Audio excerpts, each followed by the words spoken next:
bahwa untuk mencapai hidup bahagia, kita itu harus bisa hidup yang alami. Jadi jangan memaksa takdir.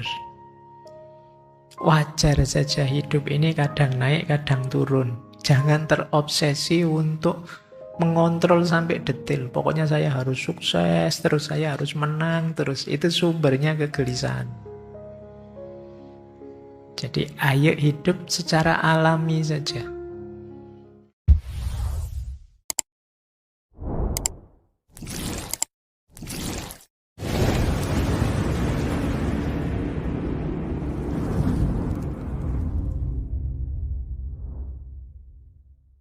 Assalamualaikum warahmatullahi wabarakatuh. Bismillah, mari kita lanjutkan belajar kita, ngaji filsafat kita. Baik, kita mulai ya. Ini mulainya agak telat, jadi saya tidak akan cerita biografi riwayat hidup. Buku tentang beliau judulnya sama, Zhuangzi. Zhuangzi. Ini beliau ini dikenal orang yang hidupnya santai, bebas. Karena memang filosofi Taoisme dengan Taonya itu kan mengarahkan kita untuk hidup yang lebih bebas, seimbang, dan harmonis dengan alam. Kita review sedikit gagasan beliau yang nanti kita kenal dengan puasa pikiran, yang itu yang kalau istilahnya adalah Shinsai, itu bagian dari Taoisme. Jadi kenapa sih pikiran harus dipuasakan? Karena pikiran kita itu biasanya terlalu sibuk isinya konsep-konsep, teori-teori macam-macam yang itu kita pakai untuk hidup. Yang kadang-kadang membuat hidup ini jadi rumit, jadi ruwet. Nah, maka di antara jalan untuk kita bisa hidup bahagia, nyaman, itu mempuasakan pikiran. Ayo ya kita mulai belajar.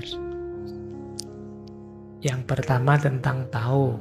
Tao dulu atau Dao itu dulu pernah kita bahas di sesi Taoisme ya. Ini menjelaskannya susah. Jadi bisanya yuk kita alami, kita sadari ada satu prinsip tertinggi asal segala sesuatu yang tidak terdefinisi, tidak berbentuk, tapi dialah dasar dari semua hal. Kemudian mengalir di balik alam semesta, sulit dijelaskan dengan kata-kata, tapi bisa kita rasakan saat kita menjalani hidup secara alami. Jadi, karena tidak bisa dijelaskan, saya tidak menjelaskan. Penjelasannya mesti tidak memadai. Kalian harus ngalami. Di beberapa tradisi ada konsep-konsep seperti ini. Misalnya orang Jawa punya konsep tan keno kinoyo ngopo. Nah, itu ya. Atau kalau dalam tradisi ilmu kalam ada istilah bila kaifa. Tidak usah ditanyakan bagaimananya. Laisa kamislihi syai'un, tidak bisa digambarkan dengan apa saja. Jadi ini orang Jawa bahkan ada istilah suwung. Puncaknya segala sesuatu justru kekosongan. Tapi apa kekosongan itu, gimana wujudnya, deskripsinya bagaimana, sulit dijelaskan. Coba kalian baca-baca buku yang jenisnya seperti itu memahaminya agak sulit. Karena memang sulit dijelaskan. Sama seperti pengalaman batinnya tasawuf. Kalau kalian ingin paham, jalani, rasakan. Jadi dalam hidup ini ada banyak hal yang tidak bisa dieksperimen, tidak bisa diuji coba seperti sains. Cara untuk memahaminya, jalankan saja. Kalau diteorikan, teorinya selalu tidak memadai. Satu di antaranya kan kalau kita bahas cinta. Bahas cinta itu kan bisa teori apa saja masuk sudah. Tapi pasnya gimana sih cinta itu? Ya jatuh cintalah. Karena konsepmu pasti sulit menjangkau kedalaman dan keluasan semestanya cinta. Sama seperti tahu ini. Baik, bagian dari konsep tahu nanti bagaimana kita hidup selaras, hidup harmonis dengan alam. Kita kenal konsep yin yang, keseimbangan antara, sering orang menyebutnya yang dingin dan yang panas, yang feminin dan maskulin, yang pasif dan aktif, yang terang dan gelap. Jadi ini unsur-unsur yang menyusun realitas. Jadi ini dua hal yang saling melengkapi. Dulu pernah kita bahas satu sesi khusus ya tentang yin yang ini. Coba sekali-sekali kalian perhatikan keseimbangan hidupmu. Coba kalian cari 24 jam hidupnya teman-teman itu dihabiskan untuk apa saja sih? Seimbang enggak sih? Lahir dan batinnya, kerja dan istirahatnya, belajar dan santainya. Coba dicek. Mana yang lebih banyak? Nah, nanti akan ketahuan biasanya akar masalah hidupmu di situ.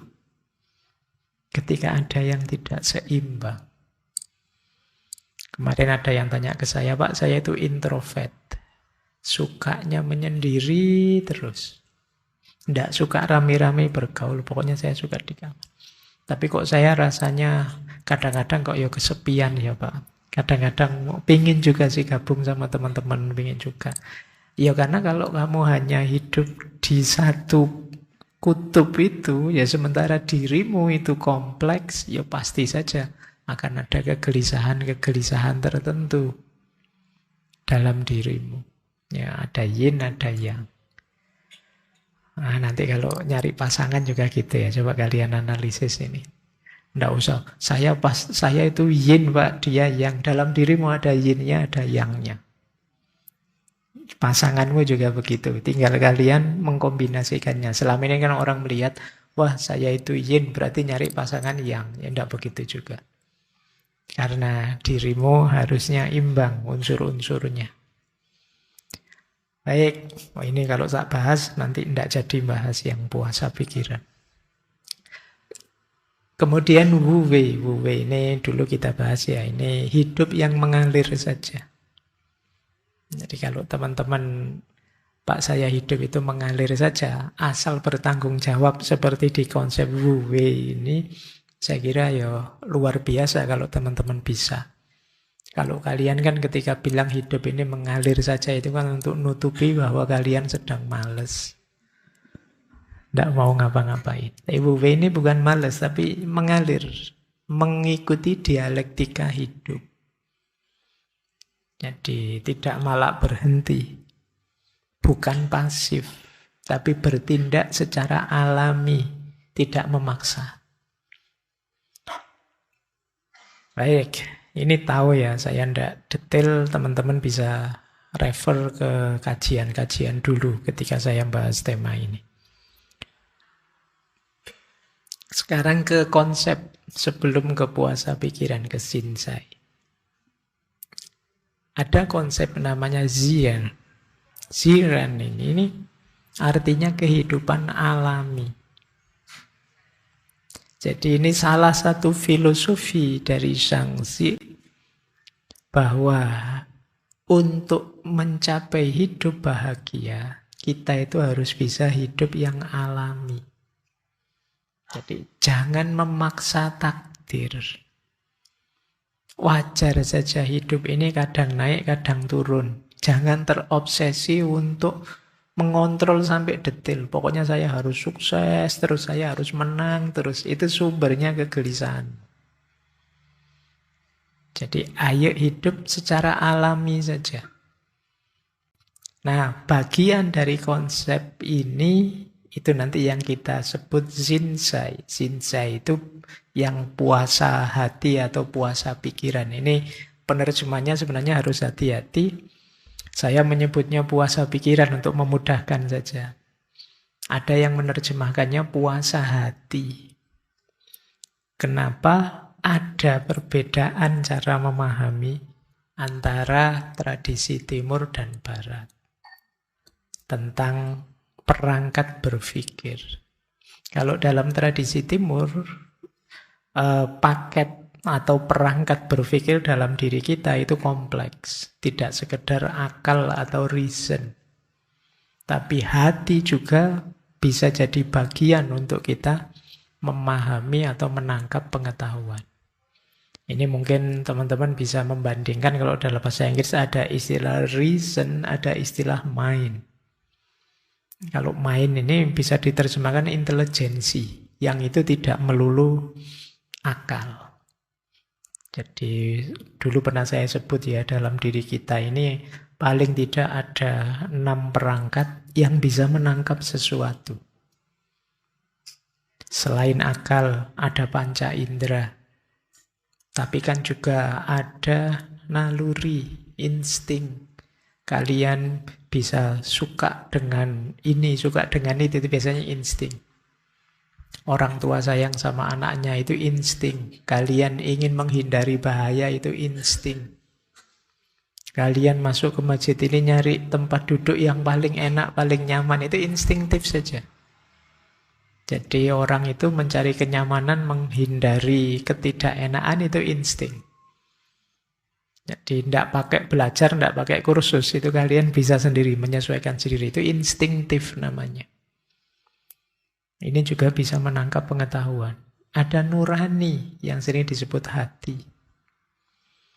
Nurani itu ya tidak sama persis dengan reason tadi.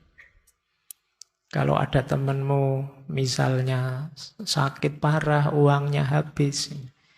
Itu kalau kalian pakai reason saja, terus kalian cuek saja, itu kan dia yang sakit, bukan teman juga, bukan anak saya juga, bukan saudara, bukan apa. Terserah dia lah, dia mau berobat apa enggak, sakit apa enggak. Kalau pakai akal sah kita begitu. Tapi kalau pakai nurani, mungkin rasanya enggak tega ya. Maksud dia sakit, enggak bisa berobat, ya tak bantulah sedikit-sedikit. Itu nurani. Itu hati. Jadi menangkapnya enggak pakai akal, tapi pakai nurani, pakai hati. Ada kalanya menangkapnya pakai intuisi. Insting saja. Insting ini pengetahuan yang hadir dalam diri kita tanpa diproses pakai rasio, pakai lain-lain. Pokoknya rasanya kok ngerti saja. Kalau dalam agama ada ilmu laduni. Jadi sifatnya intuisi. Nah, nanti kita masih punya imajinasi. Ternyata alat kita banyak.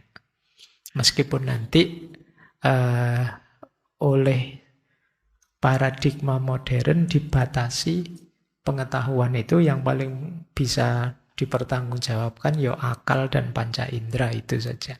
Yang itu melahirkan sains. Tapi sebenarnya tradisi-tradisi lama termasuk tradisi timur ini menganggap bahwa tidak cuma itu yang bisa menangkap pengetahuan. Bahkan kalau dalam filsafat Islam kan bahkan disebut bahkan hati pun itu jadi pusatnya.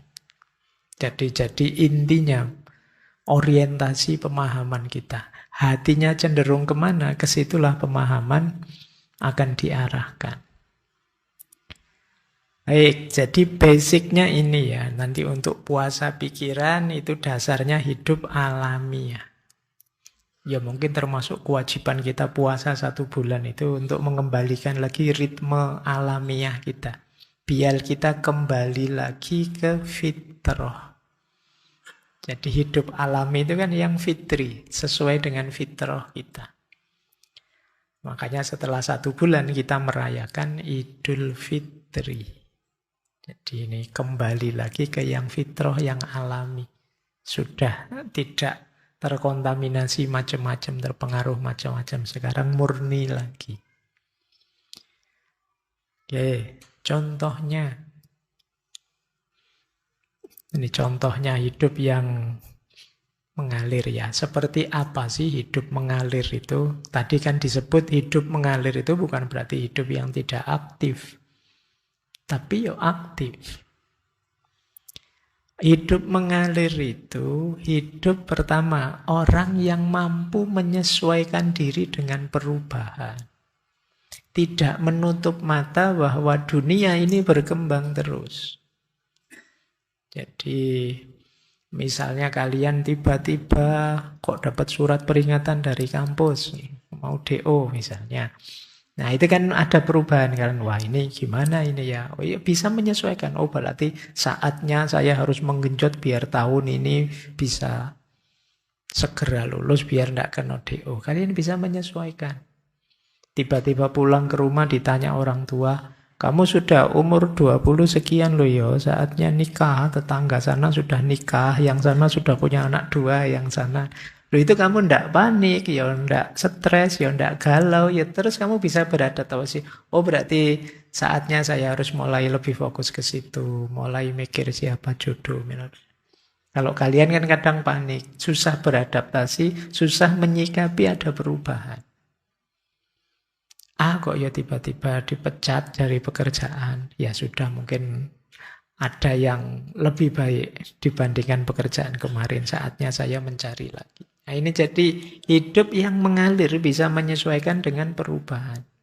Jadi mengalir saja itu bukan berarti cuek.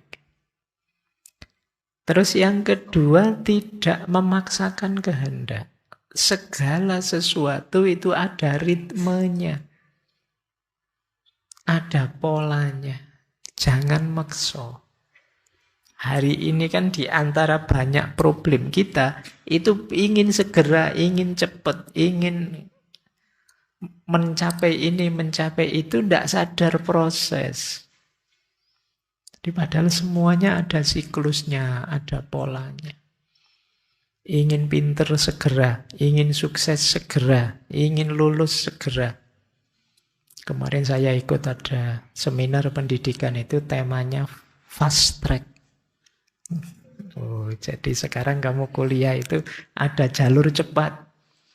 S1, S2 sekian tahun terus bisa lulus. Ya luar biasa bisa begitu. Tapi ya semoga kamu tidak tersiksa dengan itu. Jadi sebenarnya belajarkah, bekerjakah, kalian menuju sesuatu kan ada prosesnya.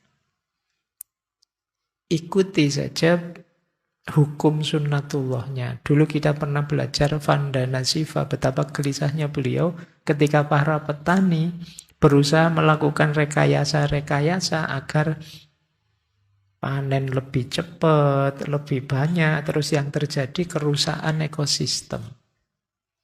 Jadi tidak sabar mengikuti proses, ingin memaksakan kehendaknya. Nah ini kalian juga harus hati-hati ya. Pinter ya ada prosesnya. Harus sabar.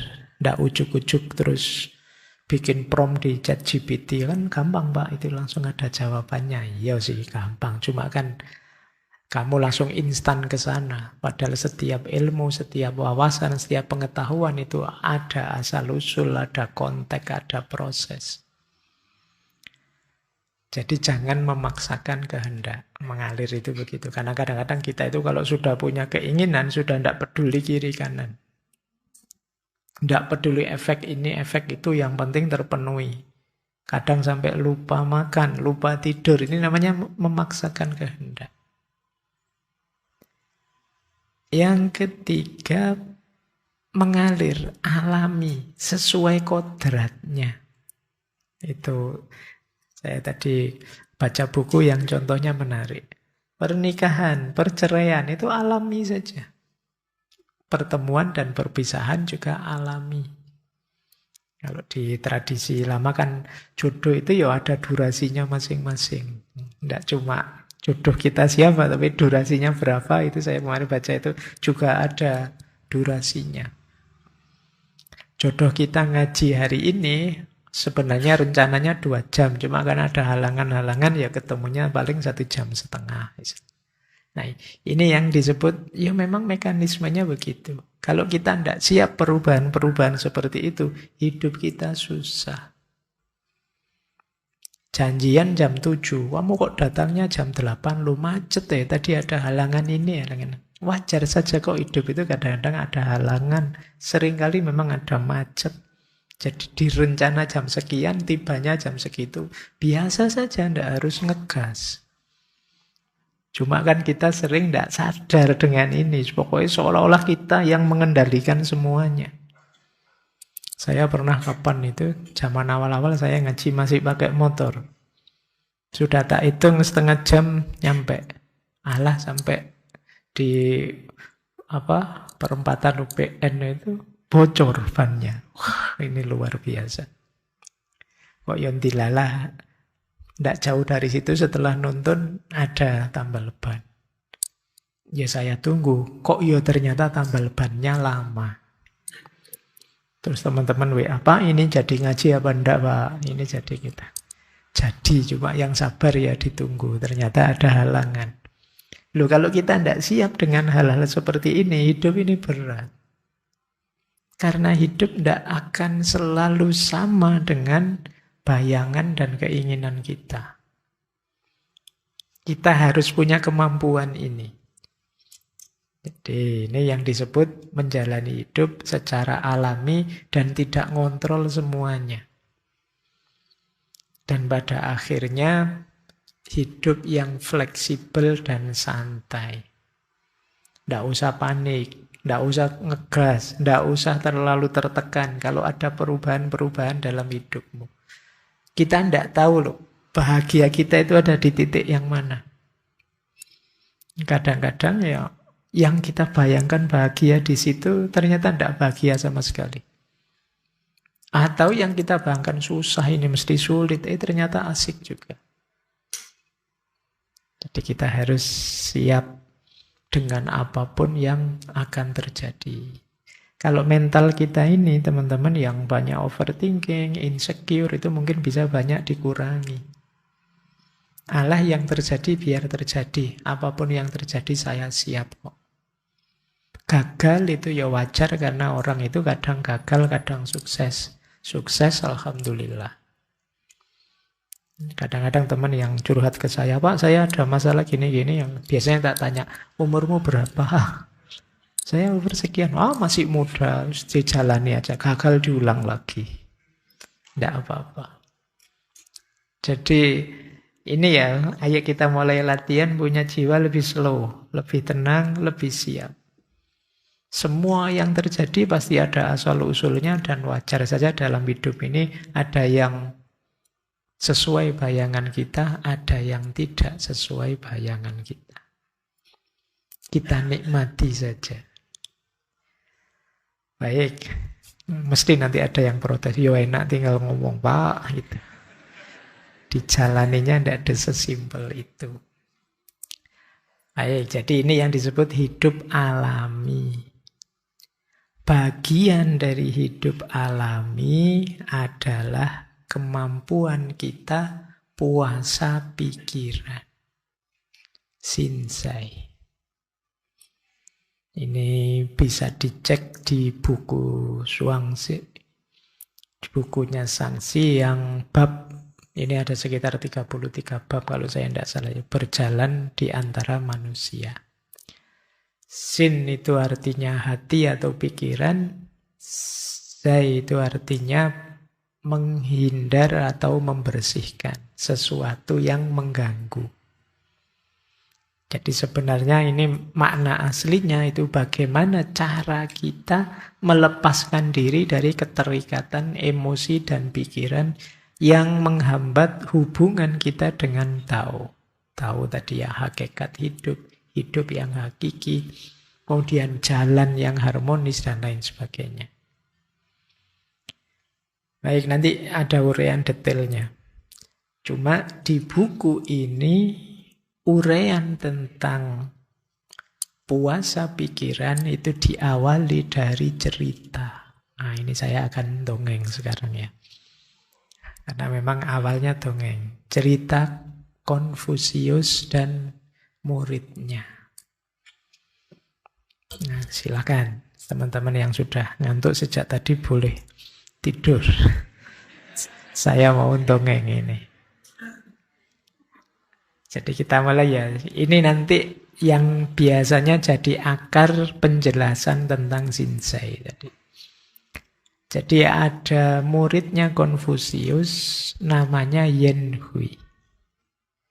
Satu ketika dia pamit pada gurunya, pada Konfusius. Terus ditanya oleh Konfusius, kamu mau kemana? Yen Hui menjawab, saya akan pergi ke negeri Wei. Untuk apa? Nah, ini terus dia cerita. Saya mendengar bahwa Pangeran Wei adalah orang yang sangat ambisius dan keras kepala. Dia tidak peduli pada rakyatnya dan tidak mau melihat kesalahan apapun dalam dirinya.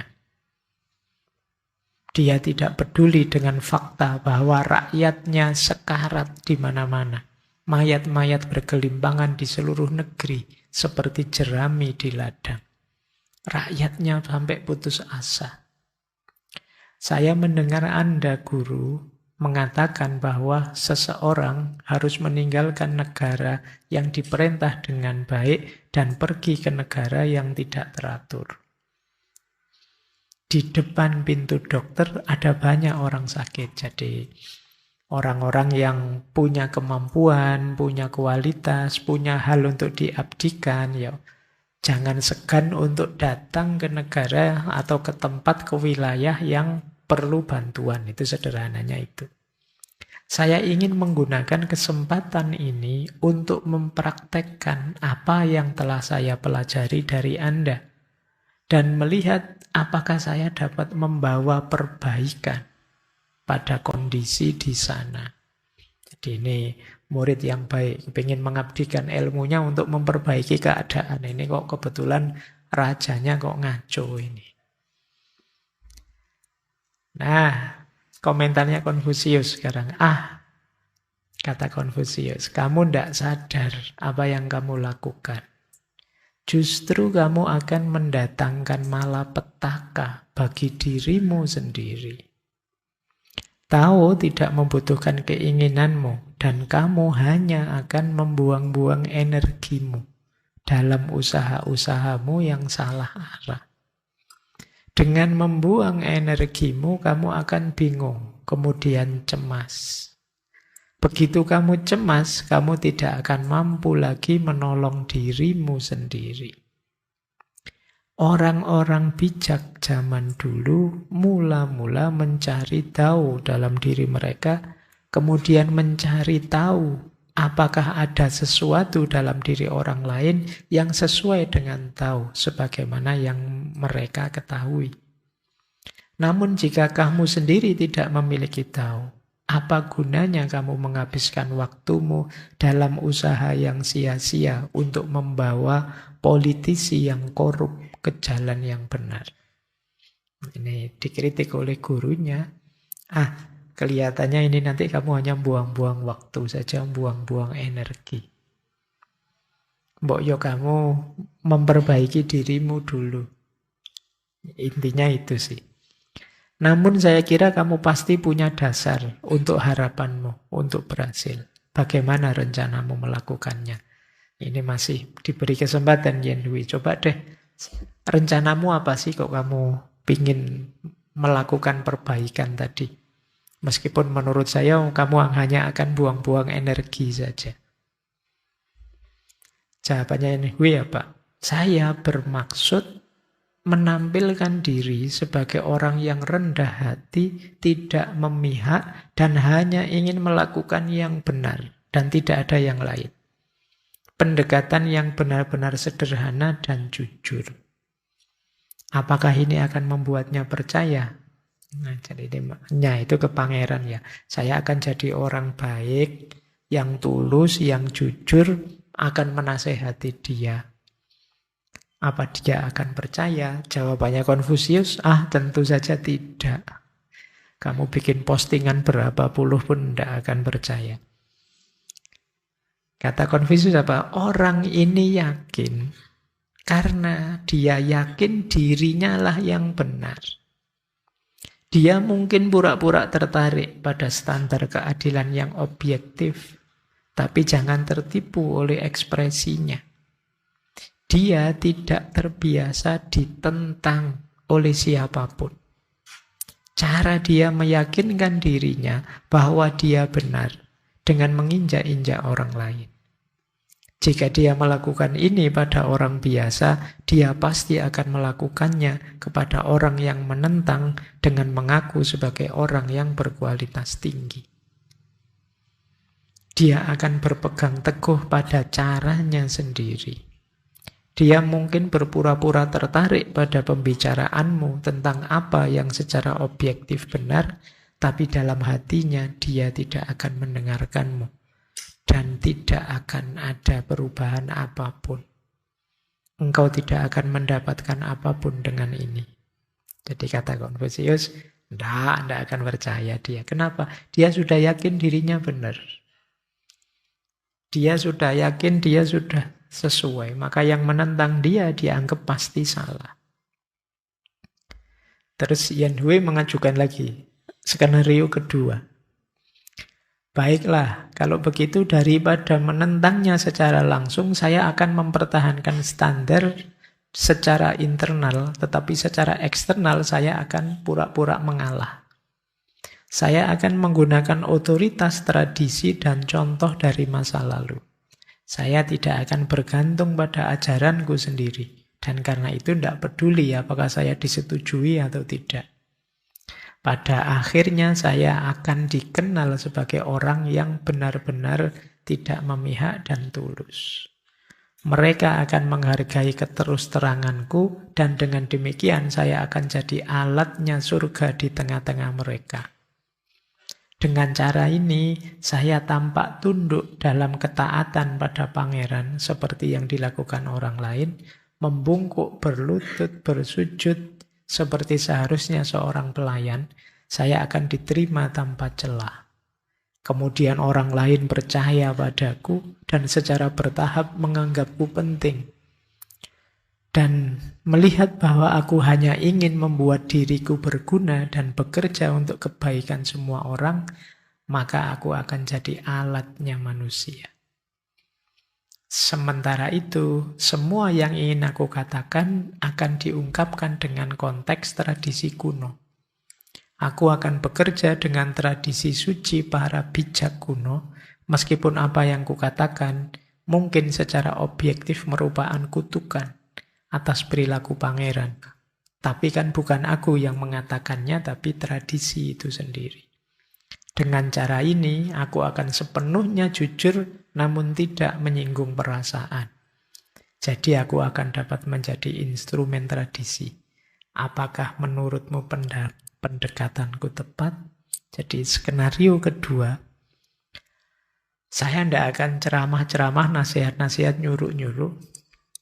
Saya akan pura-pura mendekat, pura-pura patuh, tunduk, taat seperti yang lain. Terus kalau saya ngomong-ngomong yang jenisnya nasihat, saya tidak akan menurut saya atau sesuai ilmu saya, tapi mengikuti tradisi. Jadi kalau ngomong, ini kata nenek moyang lo ya, ini kata simbah-simbah lo ya, ini kata, dia punya skenario begitu, biar bisa menasihati Pangeran Wei ini. Kalau tadi kan langsung tutur-tutur, wahai raja kamu salah, Kata Konfusius, tidak efektif gitu. Tidak ada orang berkuasa mau dituturi seperti itu. Oh, kalau begitu saya mau pura-pura saja patuh, tapi nanti ketika orang sudah menganggap saya orang baik, bagian dari mereka, saya memasukkan ajaran kebaikan, itu pun atas nama tradisi. Tidak atas nama saya. Terus ditanya pada gurunya, kalau kayak gini efektif enggak? Tetap tidak. Jadi, kenapa tidak, kata Konfusius, kamu terlalu banyak rencana. Padahal engkau belum kenal siapa dan seperti apa pangeran itu dan bagaimana karakternya. Ya paling jauh kamu mungkin bisa selamat, bisa lolos, tapi tidak akan bisa mengubah apapun. Dia mungkin secara dangkal menuruti kata-katamu, tapi tidak akan ada perubahan hati yang nyata. Terus sudah nyerah ini Yan Hui. Baiklah, itu yang terbaik yang dapat saya tawarkan. Maukah Anda guru memberi tahu saya Apa yang Anda sarankan? Kalau gitu strateginya harus gimana? Kok enggak cocok semua? Jawabannya Konfusius apa? Kamu harus puasa. Tahukah kamu apa yang saya maksud dengan puasa? Mungkin tidak mudah, tapi cara yang mudah tidak datang dari Tuhan. Yen Hui yang merasa pinter, saya tahu, saya sudah terbiasa puasa. Di rumah saya miskin. Kami tidak makan anggur, tidak makan daging berbulan-bulan. Itu kan puasa. Oke, kamu dapat menyebutnya puasa jika engkau suka, kata Konfusius. Tapi itu bukan puasa hati atau puasa pikiran. Terus Yen Hui minta penjelasan. Katakan padaku, apa itu puasa hati atau puasa pikiran? Nah, di sini terus dijelaskan tentang puasa pikiran. Ceritanya panjang, intinya nanti di sini.